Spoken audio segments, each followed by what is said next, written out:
Viver em condomínio. Apoio Sicom, a mão amiga no momento certo.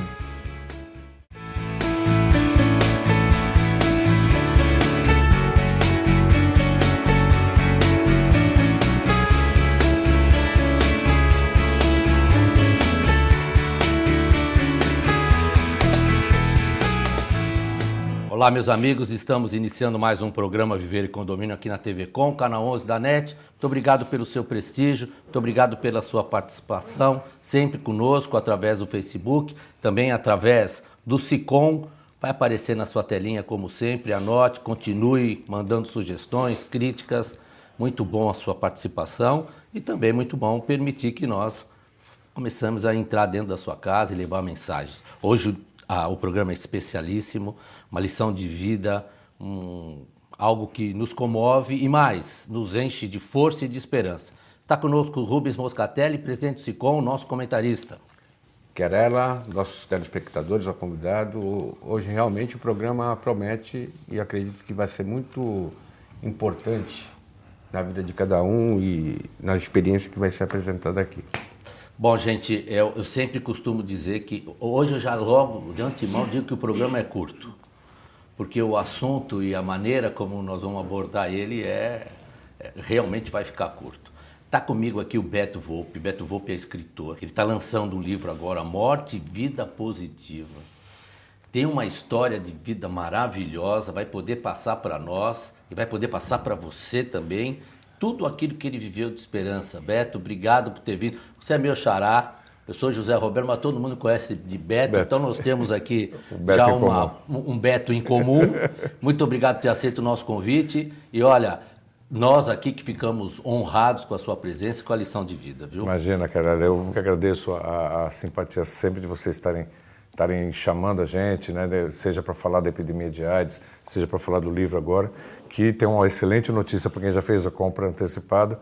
Esse mês vai estar sendo entregue pela Realejo. Ah, que beleza. Vai ser muito legal. Gente, o Beto, ele é soro positivo há 27 anos. Então quer dizer o quê? Ele é portador do HIV, AIDS, há 27 anos. E esse livro retrata essa história e mais do que isso, como as dificuldades elas podem ser transformadas e se tornar algo extremamente positivo na nossa vida. Não é isso, Beto? Eu acredito profundamente nisso, né? Depois da infecção que aconteceu em 89, eu questionava muito, né? Falava, por que isso? Né? Um monte de coisa. Mas conforme as coisas foram acontecendo e a visão foi clareando, eu comecei a prestar atenção, acho que isso é fundamental. Não você ficar em casa chorando e, o que aconteceu comigo?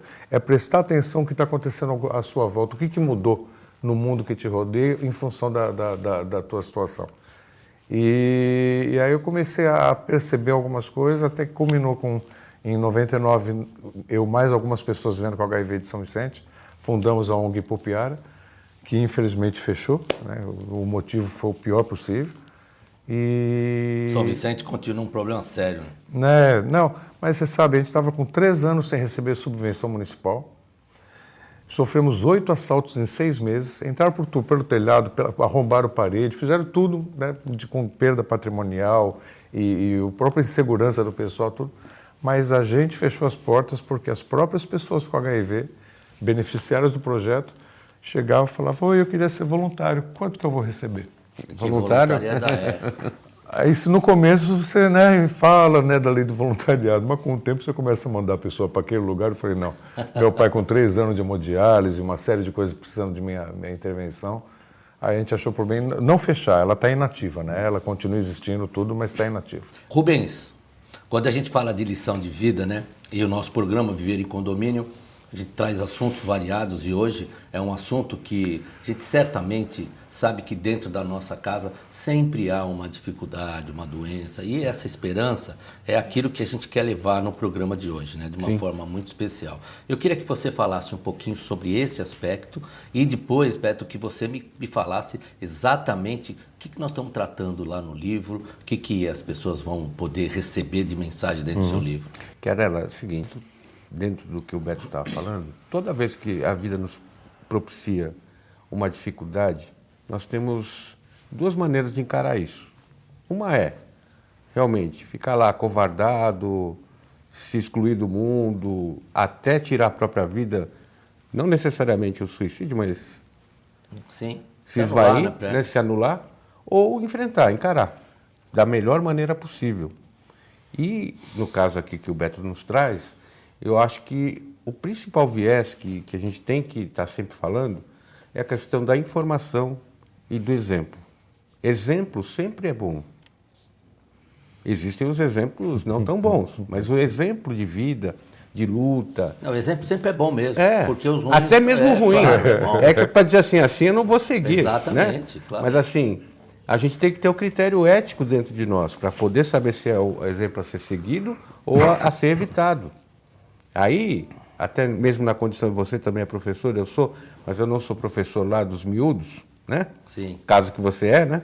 Eu chego a pegar uns miudinhos. Então, é ali que tem que começar a mudar o nosso país, a nossa questão ética, a questão moral. Não é moralismo, é questão de aprender com o outro, de ver que o outro é diferente da gente, mas que ele pode ser incorporado, e o contrário também. Acabar com o preconceito é a melhor maneira. Exatamente. Essa é a grande luta, né? O que a gente vê? Eu vejo aí, eu não digo o programa de HIV, que eu acho que ele está muito bem implantado, tem algumas mazelas, mas menos do que outros.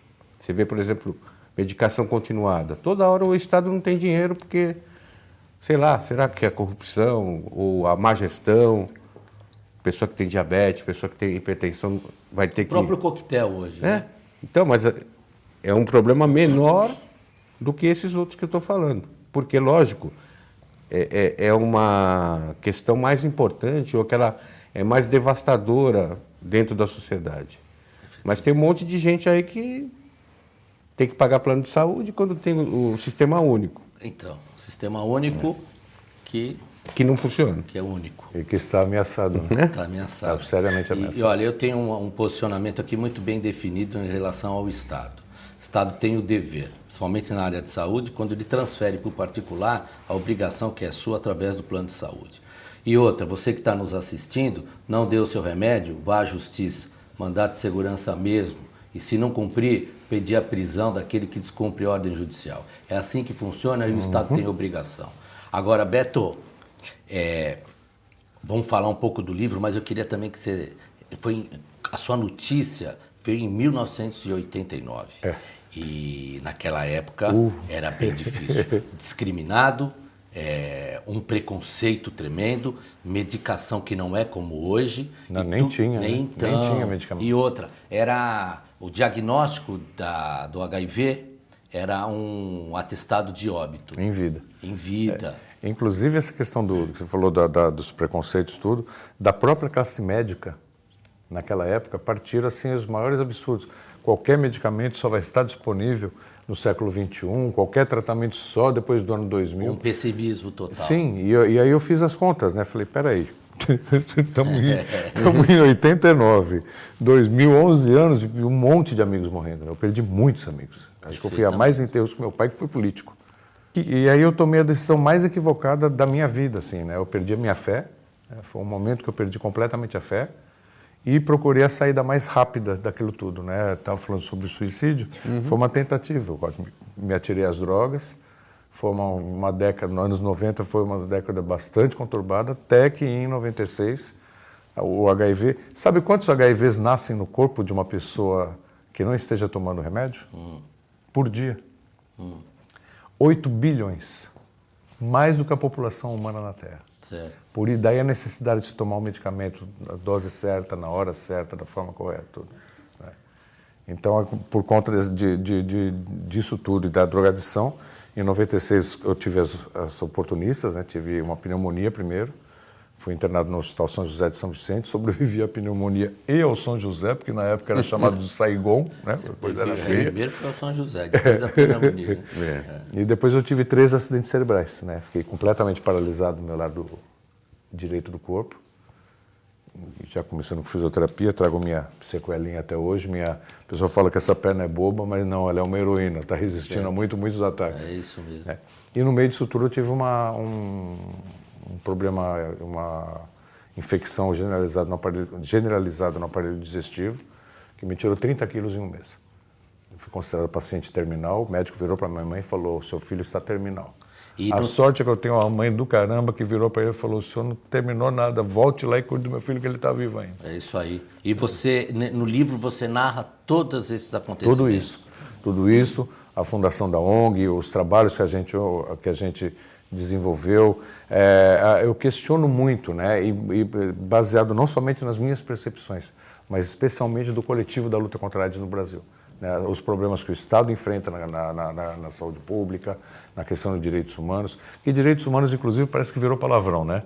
Essa turma dos direitos humanos. Espera aí, gente. Habitação é direitos humanos, voto é direitos humanos, tudo é direitos humanos, se a gente for ver. Então, quando se fala assim, esse pessoal de direitos humanos, eu me sinto, eu sou do pessoal de direitos humanos. Eu também, diga-se de passagem. Mas eu queria deixar bem claro para você que está nos assistindo que a Declaração Universal dos Direitos Humanos, ela é composta lá por 30 artigos, não é? E esses 30 artigos, nós somos signatários. Nosso país assinou para seguir. E direitos humanos, são direitos, não são leis. As leis são feitas para garantir esses direitos. Nós vamos fazer um intervalinho comercial, nós vamos ter que voltar daqui a pouquinho, e aí, Beto, nós vamos falar dessa questão, junto com o Rubens, não só da discriminação, mas como que a gente traz a nossa fé de volta. Porque nós tivemos recentemente, aí todo mundo assistiu, que a oração também cura, viu? Daqui a pouco a gente volta.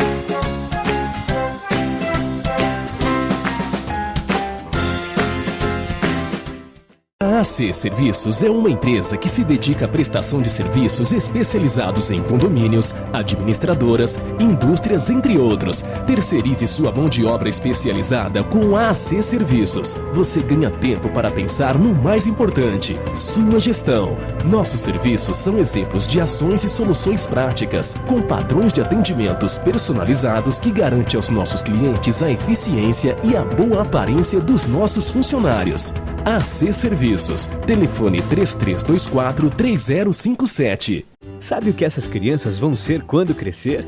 Serão adultos que poderão escolher suas carreiras e decidir pelo próprio futuro. Pois hoje, as empresas que participam do programa Empresa Amiga da Criança investem no presente para mudar o futuro de muitas crianças e adolescentes. Crianças que brincam e estudam crescem mais sadias, desenvolvem-se melhor e tornam-se adultos que farão a diferença amanhã. Junte-se à Fundação Abrinq e seja uma empresa amiga da criança.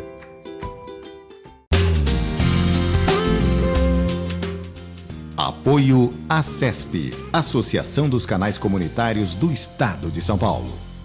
Participe conosco todos os domingos, 8 horas da manhã, pela TV Com, Missa em Seu Lar. Momento de fé, de amor, de esperança. Palavra de Deus que quer penetrar, entrar em sua vida, em sua casa. Todos os domingos, 8 horas da manhã, pela sua TV Com, a TV da comunicação para a verdade e a paz. Missa em Seu Lar. Apoio Visão Laser.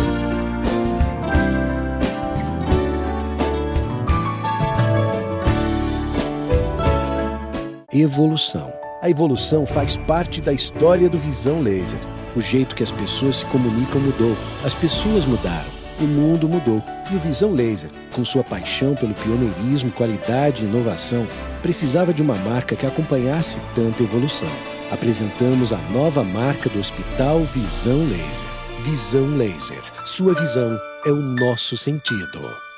Dr. Colombo Barbosa, diretor técnico médico, CRM 19555. Se você quer algo diferente e está por dentro de tudo que acontece em sua cidade, mande dicas, sugestões de pauta pela nossa fanpage, facebook.com/tvcom.santos. Interaja com a programação da sua TV Com.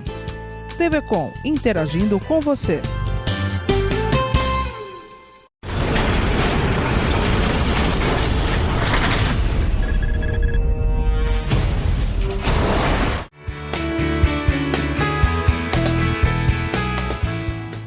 Estamos de volta com o nosso programa Viver e Condomínio, aqui na TV Com, canal 11 da NET. Está conosco hoje Beto Volpi, escritor do livro Morte e Vida Positiva, um livro sensacional que nos enche de esperança. Mas antes da gente voltar para o Beto aqui para falar do livro, nós falamos numa questão de direitos humanos, uma via de mão dupla. Rubens, como é que o nosso país tem lidado com essas questões de direitos humanos, né? Parece que quando fala de direito humano é alguém para proteger o bandido.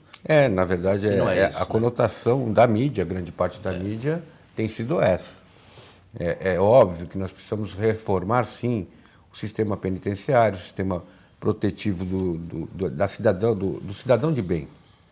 Aquele que trabalha, que traz economia ao Estado, não ao marginal. O marginal ele tem que ser tratado não no sentido só da exclusão dele da sociedade, mas da recondução dele à sociedade. Porque ele lá dentro do presídio, se for privado ou público, ele tem um custo para qualquer um de nós. Perfeitamente. Então a gente tem que pensar nisso, economicamente e financeiramente. Agora, os direitos humanos, eles são abrangentes. Quer dizer, hoje nós temos uma gama lá X e amanhã, depois, ele vai sendo aumentado. Por quê? Porque a percepção humana é nesse sentido. A gente vai descobrindo, com a convivência, outras coisas que nós não percebíamos antes. E a Declaração Universal dos Direitos Humanos, quando são seus artigos, ela é de uma concepção ampla. Sim. Então ela não é restrita, ela é cada vez mais ampla, não é? Se a gente jogar até no universo que é o condomínio, se você perceber lá que muitas vezes você não dá um bom dia, uma boa tarde para alguém, já percebe a grande dificuldade que é entender direitos humanos. De se relacionar mesmo. O relacionamento, se colocar no lugar do outro, que a gente não se coloca, muita gente não se coloca. A empatia acabou. Enquanto você tem o problema, você fala assim, o problema é do outro, não é meu. Até que você ou enfrente uma situação crítica, como é o caso do Beto, isso. Ou simplesmente tome uma consciência, mas tomar consciência... Posso pegar um gancho no que ele acabou de falar? Eu queria também falar para você que o livro dá muito esse sentido, né, de deixar de exercer um grande direito humano, porque a discriminação, ela está lá e você tem que ser garantido também nos seus direitos, né? Sim, inclusive você falou da questão de medicamentos pela justiça, eu tive que entrar 2 vezes com pedido de uma medida cautelar para obter medicamentos do coquetel. Vamos corrigir hoje, porque hoje no novo Código de Processo Civil nós estamos falando de medidas de urgência. Só mudou, não interessa muito para vocês, tá mas tecnicalidades, né? Tem muito advogado que assiste. Não precisa ter mais cautela, então. Não precisa ter cautela. É uma cautelar, então, mas hoje o nome é único, medida de urgência. De urgência. Ficou muito mais prático. E é graças a isso que eu estou vivo. Quer dizer, se por um lado, no começo, vários direitos meus foram suprimidos, né, como visibilidade, uma série de coisas aconteceu. Por outro lado, quando eu passei por situações críticas tal, e me vi aqui, né, poxa, por que eu fiquei? Todo mundo, ouvi tanta gente lutando para ficar que foi, e eu que lutei para ir, fiquei. Aí eu comecei a ficar atento ao meu redor, ver o que acontecia, e vi um programa numa TV daqui da região, em que um coordenador de programa de AIDS falava que um projeto deles, pessoas com HIV que haviam superado dificuldades, estavam dando uma força para quem estava iniciando. Aí eu procurei o serviço público, e a partir daí foi a fundação da ONG, e fizemos 2 defesas de tese no STF, que é motivo de extremo orgulho para nós, e tese que, inclusive, foi transcrita na íntegra no ofício para o Ministério da Saúde. Que perfeito. E eu era até o presidente Gilmar Mendes, na época. E é assim, eu acho que o sentido da vida, as pessoas falam, eu preciso saber o sentido da vida. É individual, eu não sei qual que é o sentido da sua vida, nem o seu. Eu sei qual que é o sentido da minha vida, e eu descobri isso graças ao HIV. Se um dia o Papai do Céu perguntar assim, qual foi a melhor coisa que aconteceu na sua vida? Foi o HIV. Por mais que tenha me trazido dificuldades, e até hoje, né? Mas a noção de vida que eu peguei com essa história toda foi sensacional. Hoje eu penso muito bem antes de falar qualquer coisa, antes de tomar qualquer atitude, porque eu sei que a minha responsabilidade como ser humano pelos demais é muito grande, talvez maior até do que comigo mesmo. O livro, ele trata exatamente de uma questão histórica, não é? Uhum. E é uma questão também de dar muita esperança. O livro, na verdade, a ideia surgiu Quando em 2001 eu participei de um concurso de contos, né, autobiográficos e tal, Histórias de Coragem era o nome do livro. E o meu conto foi selecionado e foi publicado. Aí teve lançamento, está aí no lançamento aqui em Santos, chegou um casal com um livro na mão, falou, desculpa, nós compramos esse livro em São Paulo, mas soubemos que o senhor ia estar aqui, nós descemos a serra para o senhor autografar. O nosso filho estava numa cama, fazia 3 meses, numa depressão profunda, ele leu o seu livro, ele levantou e falou, eu vou para a vida. Os dois chorando, assim, me pedindo autógrafo. Aí eu falei, não, alguma coisa tem que... é um caminho legal, né? Eu gosto de escrever, sempre, redação sempre foi minha matéria favorita na escola. Aí saiu a ideia do livro, estou contando com todo o apoio do Zé Luiz Tarran, da editora Realejo, a quem eu mando um forte abraço, abração Tarran, e toda a equipe. E nós vamos aqui já nos comprometer com o Beto, quando o livro chegar direitinho, você vai trazer, que nós vamos aqui mostrar ele fisicamente. Opa, vai ser um prazer. E esse livro vai ser comercializado tanto de maneira virtual quanto o virtual já foi. Houve uma pré-venda, né, através do financiamento coletivo. Perfeito. E agora vai ser nas livrarias. Já estou com tardes de autógrafo já em mais de 12 cidades pelo Brasil já acertadas. Que bom. Né, então, essa rede de relacionamentos que eu fiz no movimento de luta contra a AIDS, né, tem que servir para alguma coisa. Não, mas a sua história enche de esperança, né, Rubens? Verdade, a gente tem que, como eu falei no outro bloco, esses exemplos mostram para nós que não adianta ficar parado. A vida é movimento. A vida é você olhar o outro e perceber que você também pode estar ali.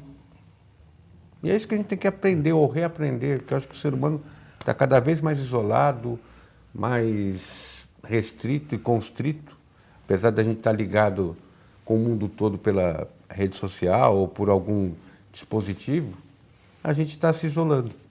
Exatamente. E a gente tem que pegar esses exemplos e mostrar, não, peraí, existe vida além do smartphone. Exato. E sabe de uma coisa que me chama a atenção, e eu queria que o Beto falasse um pouco sobre isso. Quando a notícia chegou em 1989, a vida naquela época para aqueles que estavam acometidos com essa enfermidade era muito dura, por conta da discriminação da própria classe médica ainda, que não tinha lá um grande conhecimento científico também da doença, né? Mas aí o que acabou acontecendo? Esse fato tão negativo, hoje positivo na sua vida, tanto é que essa ideia de positividade no tema do seu livro tem 2 sentidos, né? O sentido do HIV, do soro positivo, e também da positividade de levar adiante. De posicionamento durante a vida. Mas o que me chamou a atenção é levar você para o mundo da droga. Porque ali foi uma forma que você eventualmente entendeu de abreviar a sua vida, né? Abreviar o sofrimento dos meus pais, as pessoas que me rodeavam. Ficava naquela expectativa, vai quando vai, porque quando eu soube em 89, eu não pensava em nada além de 1 ano.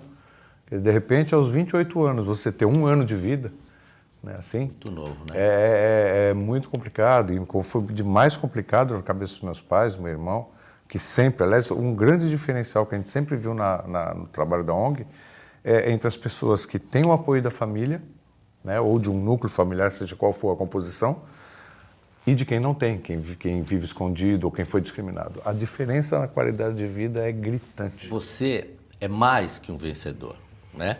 Primeiro que você está aqui, vivo, com a oportunidade de falar para você. Segundo, que você venceu a sua doença e saiu da droga.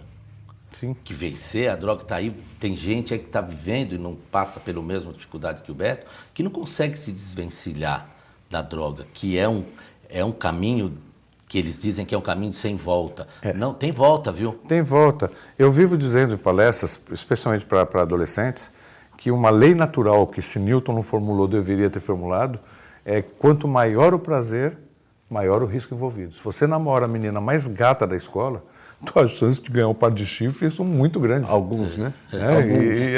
Alguns pares. Então, essa relação é muito real. Se você corre, se você se atira de cabeça numa coisa extremamente prazerosa, a sua chance de quebrar a cara é muito grande. Grande. E a droga, gente, ela efetivamente, ela é efêmero, o prazer que ela, né, que ela dá para as pessoas, mas ela tem consequências extremamente negativas, questões de saúde, de controle da própria do próprio psíquico, né? Nessa questão da droga, na verdade, o que vicia é a primeira dose, em tese. Que é onde a pessoa obtém esse prazer, essa coisa que transtorna, que eleva a moral e tudo mais. A euforia, o prazer momentâneo. E a continuidade é a busca desse primeiro momento, que nunca mais vai acontecer. E muitas vezes essa primeira dose acontece dentro de casa. Um licorzinho, um vinhozinho docinho, dá um vinhozinho docinho, né? Porque aí ele dorme um pouquinho. Essa ideia, né, que a porta escancarada de entrada para as drogas ilícitas são as lícitas, né? Nós estamos falando de álcool, nós estamos falando disso. E o grande caminho é pessoas como o Beto, como o próprio SICOM, que fazem campanhas e trabalhar nas escolas. Nosso programa está chegando ao final, não é? E eu, sinceramente, aqui fico muito honrado de ter vencedores aqui no programa, porque a mensagem de esperança que a gente quer passar para você, que está aí, e às vezes os seus problemas, eles são tão restritos a algumas coisas tão pequenas, né? Somente aí dentro do seu condomínio, né? Você não conversa com o seu vizinho, você acha ruim por causa do elevador, você briga por conta de alguma outra coisa, perde logo a esperança, uma vaga na garagem. Rubens, time que torce, as suas considerações finais, mas antes eu queria elogiar o corte de cabelo do Rubens, está bonito, fez um corte novo. As cãs nas têmporas são... Tá ficando... cabelo branco eu não comento, mas... Era ali em relação à questão do vencedor. Enquanto há vida, sempre vai haver esperança, mas você tem que estar atento a isso. Não adianta ficar se martirizando ou se vitimizando. O exemplo positivo ele sempre é melhor, por quê? Porque ele nos dá ânimo e mostra que cada um de nós, não importa qual é a classe social ou origem, importa aquilo que você tem como propósito. Isso que é importante. Até a próxima. Esteve conosco aqui, vai falar também nas suas considerações o Beto Volpi, ele é escritor, o livro Morte e Vida Positiva. Eu vou dar mais um título para ele, que é um grande vencedor, o nosso campeão, que veio aqui para mostrar para você que a vida tem esperança, né, Beto? Sim, sempre tem esperança, sim. Eu queria mais uma vez agradecer para você. E as mensagens assim finais, eu sempre bato na mesma tecla. Camisinha, gente, vamos usar camisinha. Parece que as pessoas deixaram a AIDS de escanteio, não tem mais respeito por uma doença tão grave, né? Respeite as pessoas com HIV, que são iguais a você. E faça amor, não faça guerra. O mundo está muito cheio de guerra, muito cheio de... Né, como criar uma polêmica? Em 2 passos. 1, dê sua opinião. 2º passo, espere. É isso aí. Gente, muito obrigado, viu, pela tua presença aqui conosco. E nesse programa todo ficou um ponto que é o mais importante. Todas essas vitórias, essas conquistas, elas foram alavancadas pelo amor. E o amor é o que faz parte disso, de todo esse movimento. O apoio da família, entender que aquele que está envolvido com droga precisa do reconhecimento que ele pode sair dela, e quem está doente, do reconhecimento que existe algo além que pode fortalecer você, que é o amor. Muito obrigado pela sua presença, até a próxima oportunidade.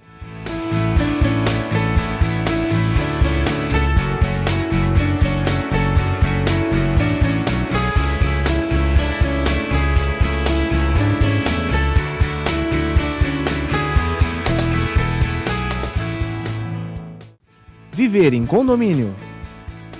Apoio SICOM, a mão amiga no momento certo.